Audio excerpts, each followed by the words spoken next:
Welcome, everyone, to Ascend TV, Life on the Autism Spectrum.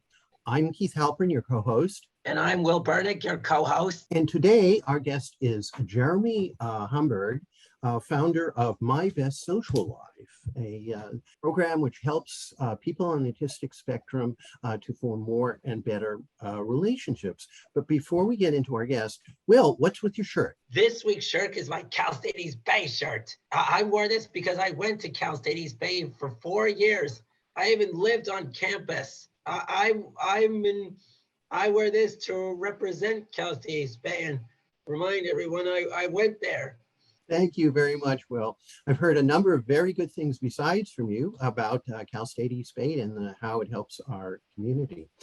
Now, would you like to introduce our guest and go in with your first question? How did you come to your work in the autism community? So interestingly enough, I was invited into the autism community, and it's one of the best things that ever happened to me.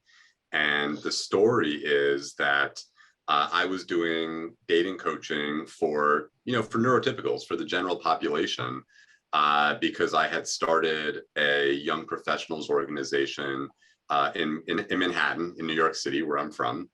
And it grew really, really quickly. And what we found was that, the people who were coming to our events were all single, and they were all trying to meet each other, and they weren't doing a very good job at it. And so two of my friends who, got a little bit sick and tired of watching me, walk into our events alone every week and then walk out with new friends and sometimes dates.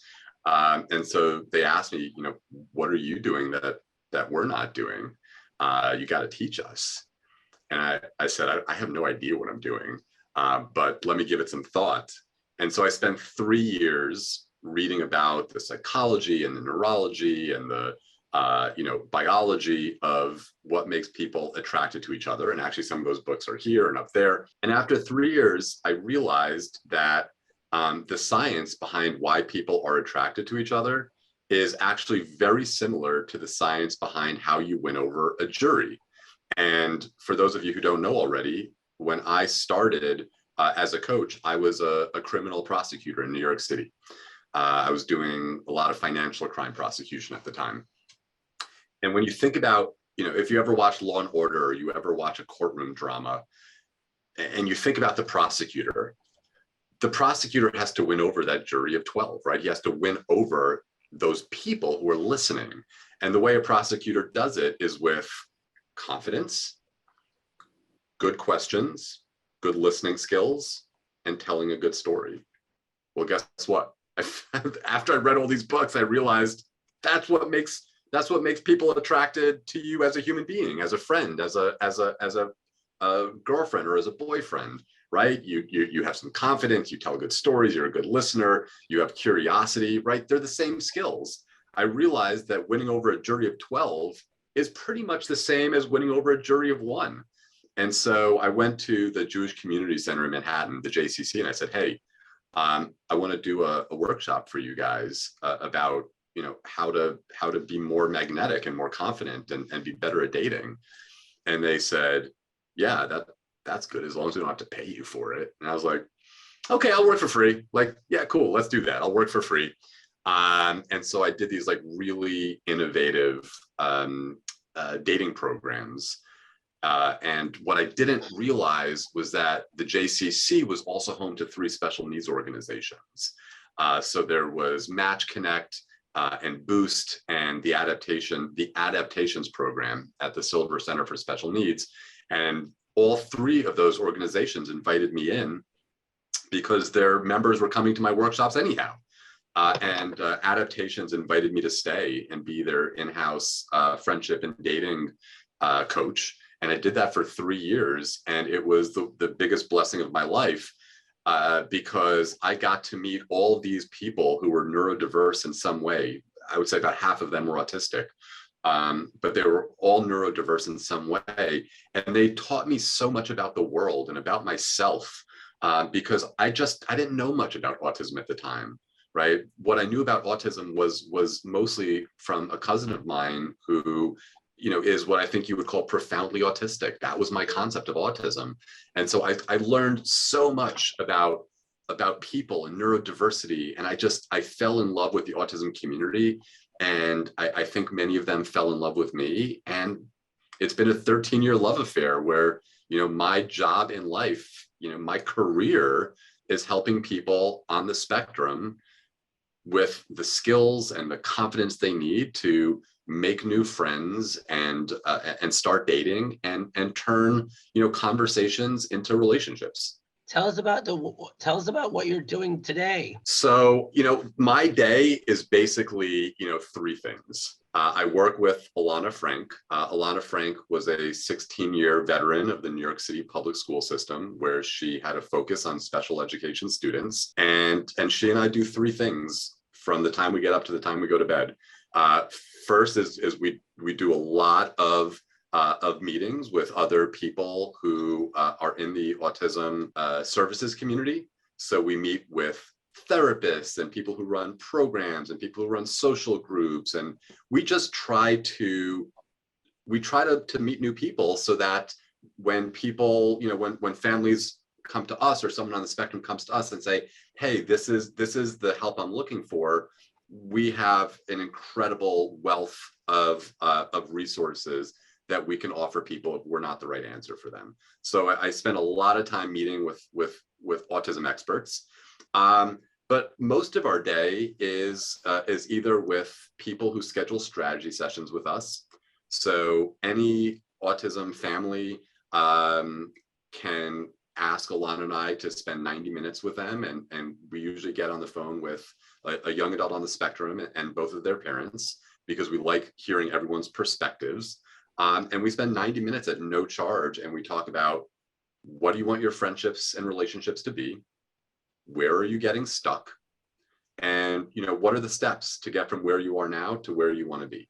And at the end of that discussion, we'll have talked for 90 minutes. We will all know whether we want to work together and whether that would be a really good experience.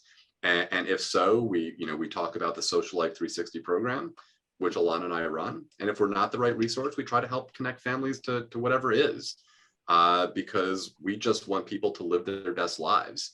So we do a lot of those meetings. And then the rest of the day is serving our clients. So as I said, we have a program. It's called Social Life 360. And what's really incredible about it is that we give our clients a warm and loving and active community of people just like themselves, who are on the road to being more social and having more friends and maybe even dating. And so they keep each other company all day long, and it's amazing. And we spend 12 weeks with our clients teaching them everything from how to understand what the negative voices are in their head to how to replace those thoughts with something more empowering. We teach our clients how to figure out who they want in their life and who they don't want in their life, right? You really want to know who should be your friend and who shouldn't be before you go out and try to find them. And then we spend a lot of time on the exact skills that people need to go out into the real world and meet those new people and make those friendships, right? Because you want to be in the right place, the place where your tribe is gathering, and you want to know how to walk up to someone with confidence and what things to talk about and what things not to talk about.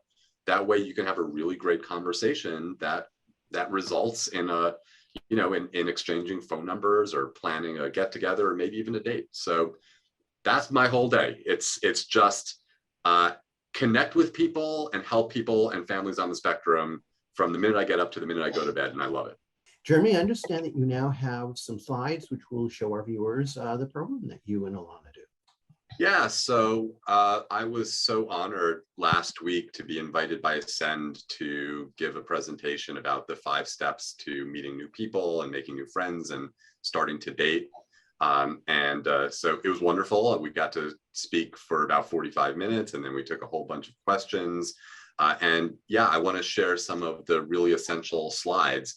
And the reason why I think that the 5 steps are so important is because over the course of your lifetime, a person with autism and maybe even their parents have accumulated what I call a Frankenplan for social success. And what a Frankenplan is, well, you get one piece of advice from this book and one piece of advice from that book and one piece of advice from this website. one piece of advice from this YouTube video, and you just sort of stitch it together into this Frankenstein monster of a social plan, and then it doesn't work because there's no consistency to it. And one thing that people on the spectrum tell me all the time is that they start to realize that the guidance they're getting on how to be social and how to make friends is either too vague, or it's starting to contradict itself. You should walk up to someone like this. No, you shouldn't. You should say this to someone. No, you shouldn't. These are the topics you should talk about. No, you shouldn't. And so the 5 steps are really important because they are simple and they are science-based. And it, cuts through the noise of everything else that you've been hearing. It just simplifies the way that you think about how to go from the social life you have now, or the loneliness that you have now, into the life that you want. And so those 5 steps are really a structure or a way of thinking about how to start building a social life that will make you happy. So the first step is what I call picture your storybook ending. And I always say that it's a fancy way of saying that it's important to understand what you want your social life to look like and who are the people that you want to be in it. Because one of the problems that I see quite frequently in these strategy sessions that we do is that young adults on the spectrum don't really know what they want their life to be. They know that, they want people in it. They know that they want to have more fun. They know that they don't want to feel so lonely anymore, but they don't really have a coherent vision of what do they want their life to actually be. Like when they wake up on a Saturday morning, what do they want their weekend to look like? And who do they want to be spending their time with on the weekend? And so the reason why that's a problem is because, I have a mentor who always says, when you fail to plan, you're planning to fail. And, what he means by that is that if you don't know what you want in your life, then we can't reverse engineer a strategy for getting it. And so, the first step towards living a great social life and having better friendships and maybe even having a relationship is knowing what you want that to be, because that's what allows us to create a plan or a strategy to make it real. So that's the first step. The second step is what I call finding your tribe, which means spend your time in the places where the people that you want in your life are spending their time. A lot of times people on the spectrum are telling me that they spend most of their time at home because they don't know where to go. And I ask them, well, if you had to go somewhere to try to meet people, where would you go? And they're like, I don't know, maybe a bar, maybe a club. But the problem is that, first of all, bars and clubs are sensory overload for a lot of people on the spectrum.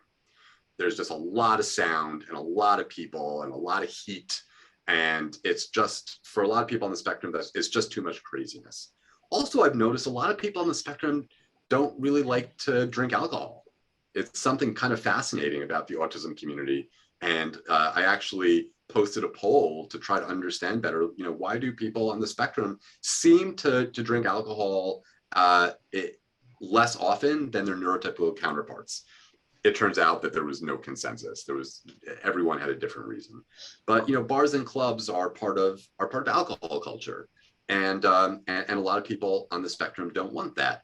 But I think most importantly is that a bar and a club is just a random assortment of people, and it's much easier for you or someone on the spectrum to be the most cool and calm and confident and courageous version of yourself when you're in a place where the people around you are your age and they're doing things that you enjoy, and it's a sort of an inclusive and welcoming environment.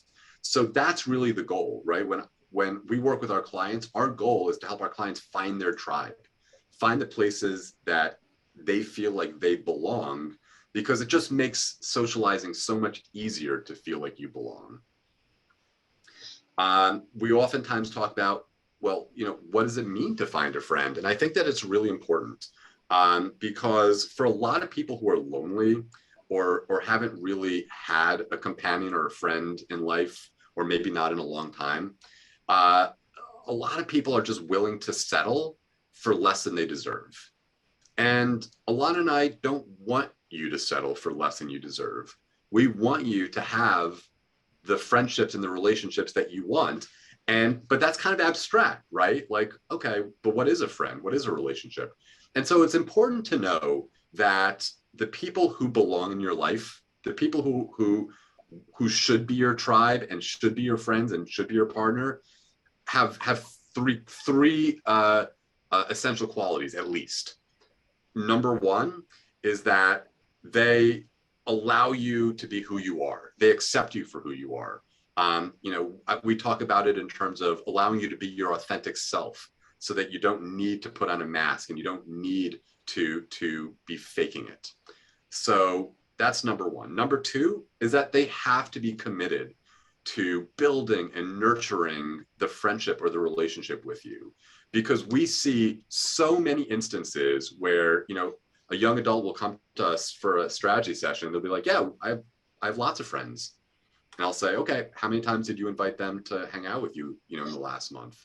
And they'll say, oh, I asked friends to hang out with me like 5, 6 times. Great. How many times did they ask you to hang out with them? 0. Right? So when you're putting in all the effort and you're putting in all the work and you're hanging out with them only because you're putting in the effort and they're not, that's not a friendship. That's not a relationship. That's really one-sided. And so, we want you to have people in your life who are there when times are good, but are also there when times are bad. And, we want you to make some plans to hang out with them, but we want them to make some plans to hang out with you. But maybe most importantly, we want the both of you to enjoy yourselves when you're hanging out. And so the third element of a friend or a partner is someone who shares at least one of your, hobbies or passions or interests.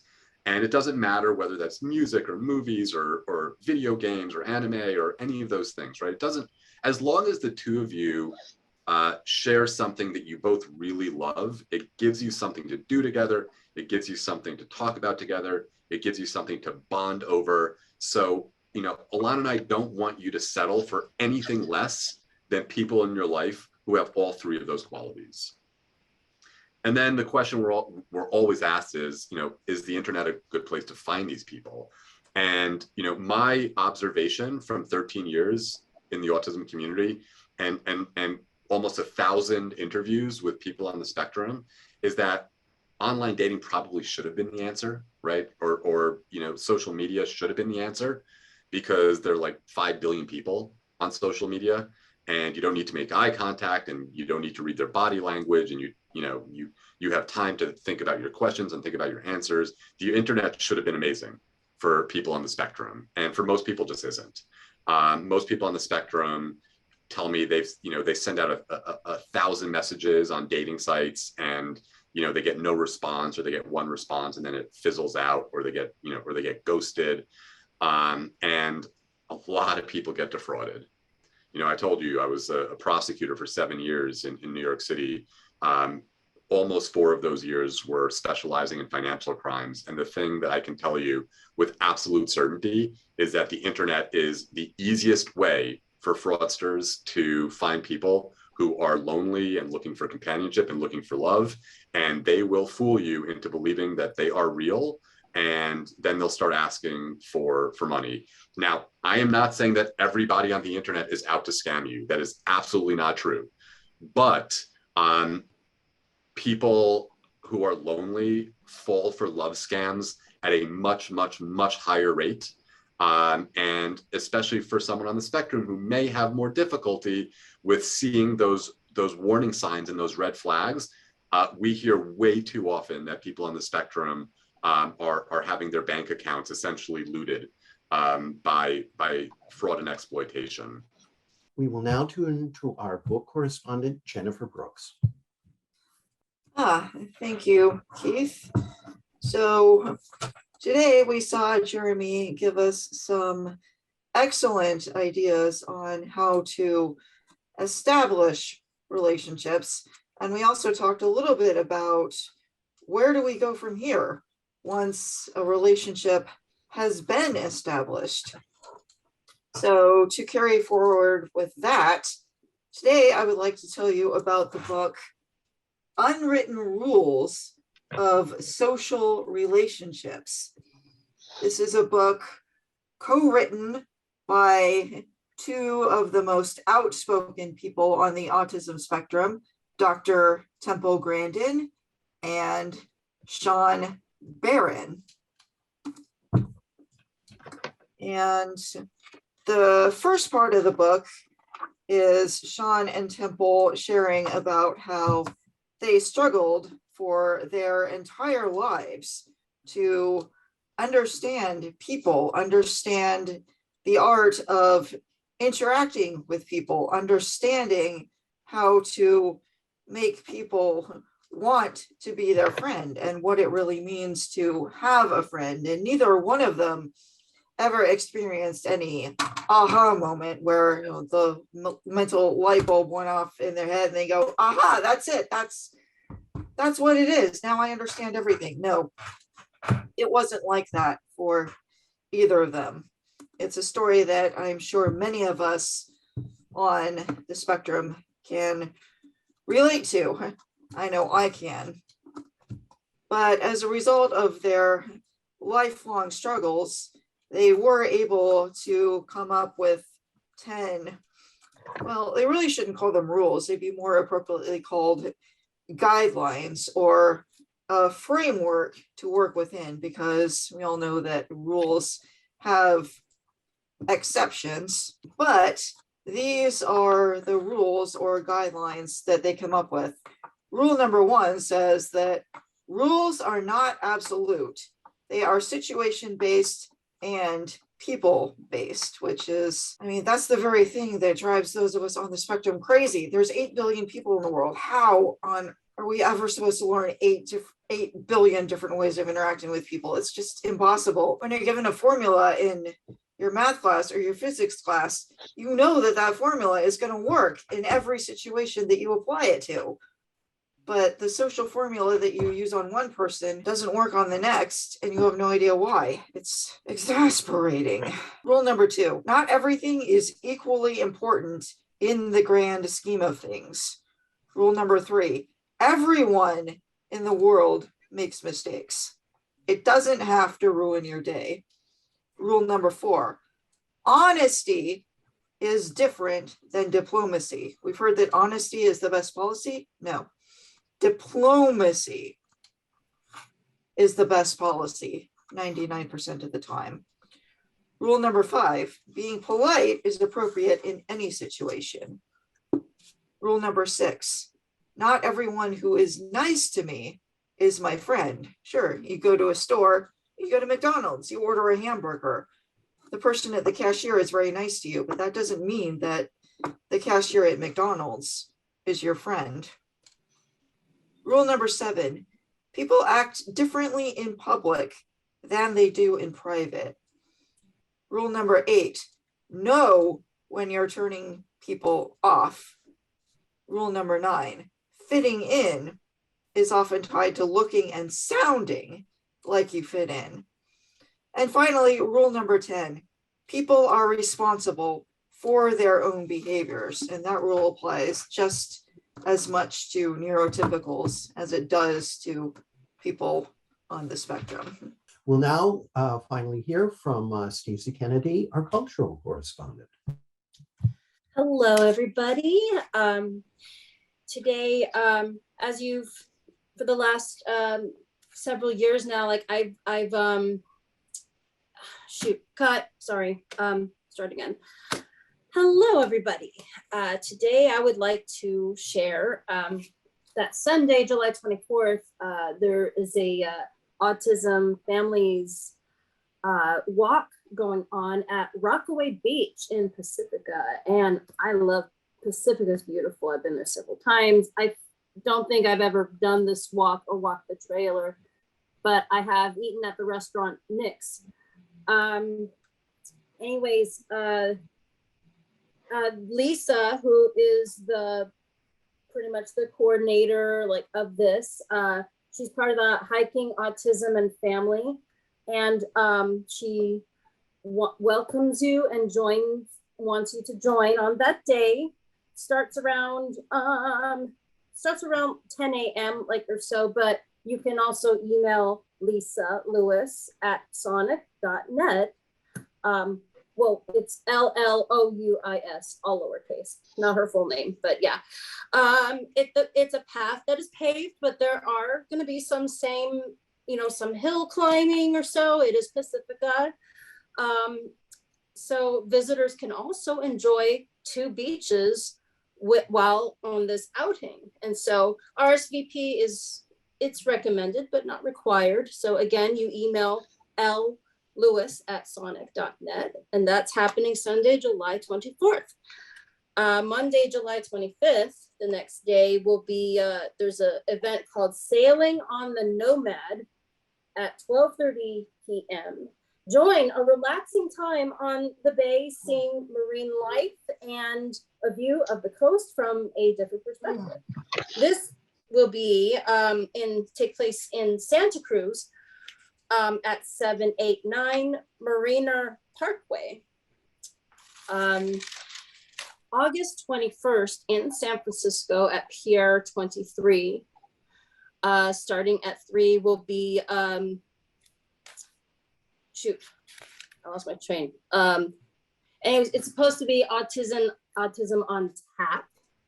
Yeah, in San Francisco at Pier 23 restaurant. It's a historical restaurant, and there's this patio that's outer and back where they will have space.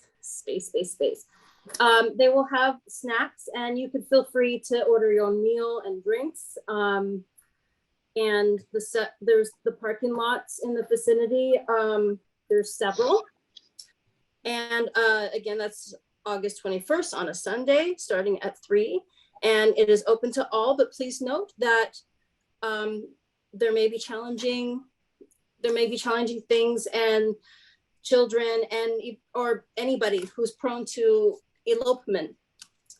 There'll be those challenges or so. Otherwise, it is a friendly group of people, and sure thing, you stick with that group or so. Anyways, that is my report for today. Thanks. Well, folks, that's it for this week's program of Ascend TV Live on the Autism Spectrum. I'm your co-host, Keith Halperin. I'm Will Barnick. I'm Stacey Kennedy. I'm Jennifer Brooks. And I'm Jeremy Hamburgh. Thank you all. Until next time, stay well and stay safe.